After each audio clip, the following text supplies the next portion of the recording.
Our new blog of भाईजैक series. आशा करी तोमरा भाईजैक सीरीजेर प्रथम पार्टटा देखे निয়েছো और এই ভিডিওর মাধ্যমে শেয়ার করতে চলেছি ভাইজ্যাক সিরিজের দ্বিতীয় পার্টটা। আজকে আমরা ভাইজ্যাক থেকে আরাকু ভ্যালি দেখতে যাব।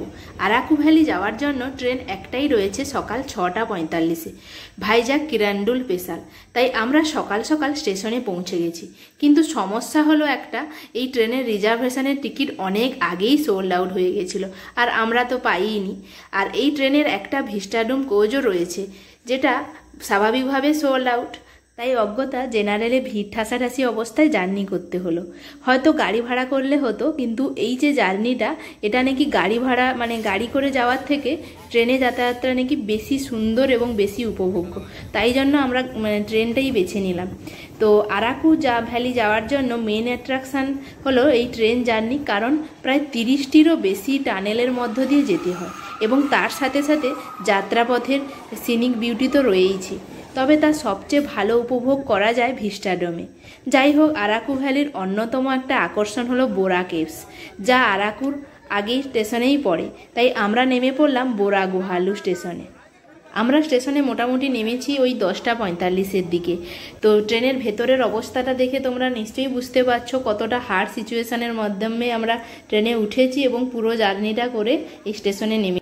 এখানে বোরা কেভস এবং আরাকুর বাকি স্পটগুলোর সাইট সিইংয়ের জন্য কার রেন্টও পাওয়া যায়, যেগুলো সব কিছু দেখানোর পর আরাকু স্টেশনে আবারও ড্রপ করে দেয়।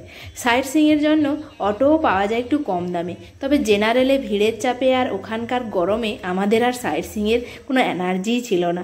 তাই আমরা বোরা কেভসের জন্য এগোলাম। আমরা যদিও একটা অটো ভাড়া করে নিয়েছিলাম বোরা কেভস যাওয়ার জন্য, তবে সেটা আমাদের ভুল হয়ে গেছিল। তবে কেউ এলে অটো নেওয়ার কোনো দরকার নেই, শুধু বোরা কেভ যাওয়ার জন্য স্টেশন থেকে মাত্র 10 মিনিটের হাঁটা পথ, হেঁটে একটু এগিয়ে এলেই বোরা কেভস। বোরা কেভসে ব্যাম্বু চিকেন আর ব্যাম্বু বিরিয়ানি খুবই ফেমাস, তাই জন্য আমরা অর্ডার দিয়ে দিলাম একটা ব্যাম্বু চিকেন আর একটা ব্যাম্বু চিকেন বিরিয়ানি।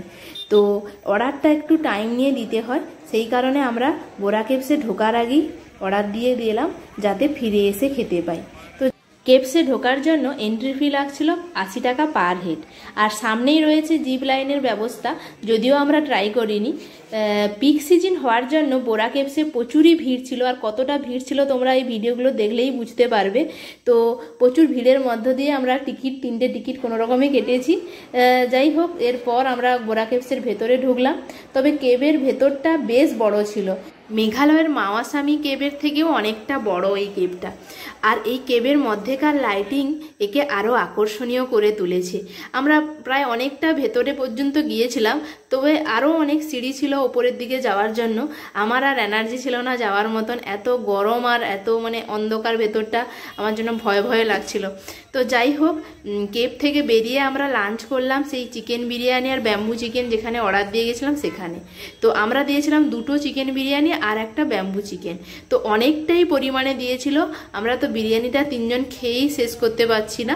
তো বিরিয়ানিটা মোটামুটি বেশ ভালোই ছিল, কিন্তু ব্যাম্বু চিকেনটা তত একটা ভালো নয়। যাই হোক, আমাদের দাম পড়ছিল মোটামুটি ওই 1000 টাকা মতন, ঠিকঠাক মনে নেই আমার। প্রত্যেকটা দোকানে এতটাই সেল হচ্ছে এই ব্যাম্বু চিকেন আর ব্যাম্বু বিরিয়ানি, ওরা এত তাড়াতাড়ি করার জন্য অনেকগুলো ঠিকঠাক সেদ্ধ হচ্ছে না, সঙ্গে সঙ্গে করছে তো সেই জন্য। তবে প্রচুর ভিড় আর প্রচুর বিক্রি হয় এই দোকানগুলোতে, দেখলেই বুঝতে পারবে। আর এই সিজনগুলোতে যদিও এদের বেশি বিক্রি হয়, অন্য সময়গুলোতে এদের দোকান পুরো ফাঁকাই থাকে। যাই হোক, আমরা খাওয়া দাওয়ার পরে আমরা ওই আশেপাশের দোকানগুলো একটু ঘুরে দেখছিলাম। খুবই সুন্দর জিনিস রয়েছে, কাঠের বা আরও নানা রকমের ব্যাগ এইসব। তবে এতটাই দাম ছিল যে কোনো কিছুই আমি কিনিনি। তারপর এখানে সেখানে ঘুরে এতটাই গরম লাগছিল যে একটা আইসক্রিম খেয়ে আবারও চললাম আমরা স্টেশনে। বোরা গুহালু স্টেশনটা ছিল অনেকটাই নির্জন এবং নিরিবিলি। অনেকক্ষণ আমরা স্টেশনে অপেক্ষাও করলাম। ট্রেন আসার কথা ছিল 5টায়, তো লাস্ট শেষমেশ এলো ওই 7:30। তো তখন কিন্তু বাইরে বেশ ঠান্ডা লাগছিল, যতটা আমরা দুপুরবেলা এসেছিলাম বা যতটা গরম লাগছিল তখন কিন্তু অতটা গরম লাগেনি, পরপর ঠান্ডা লাগছিল। তো যাই হোক, আসার সময় এতটা ভিড় ছিল না, কারণ অনেকে কি করে যাওয়ার সময় ট্রেন জার্নিটা উপভোগ করার জন্য ট্রেনে যায়, কিন্তু আসার সময় হয় গাড়ি ভাড়া করে অথবা আরাকু ভ্যালিতে থেকে যায়। আমরা তো আরাকু ভ্যালি যাইনি, তবে ট্রেনে আসার সময় অনেকের মুখে শুনলাম আরাকু ভ্যালিতে দেখার কিছুই কিছুই নেই। তো আমরা ভাবলাম যে তাহলে যাইনি, বরং ভালোই করেছি। তো এর পরের দিন সকালে আমরা আবার আরকে বিচে গেলাম। যাওয়ার সময় রামকৃষ্ণ মিশনের ক্যাম্পাসেও একটু ঢুঁ মেরে গেলাম, আর আরকে বিচে একটু পা ভিজিয়ে বেশ কয়েকটা রিল এবং ফটোশ্যুটও করলাম, এবং দুপুর 3টেই ছিল আমাদের ফেরার ট্রেন। এইভাবে আমাদের ভাইজ্যাগ ভ্রমণ শেষ হলো। ভিডিওগুলো কেমন লাগছে অবশ্যই জানাবে, আর ভালো লাগলে অবশ্যই like, comment, share and subscribe. Tata, bye bye.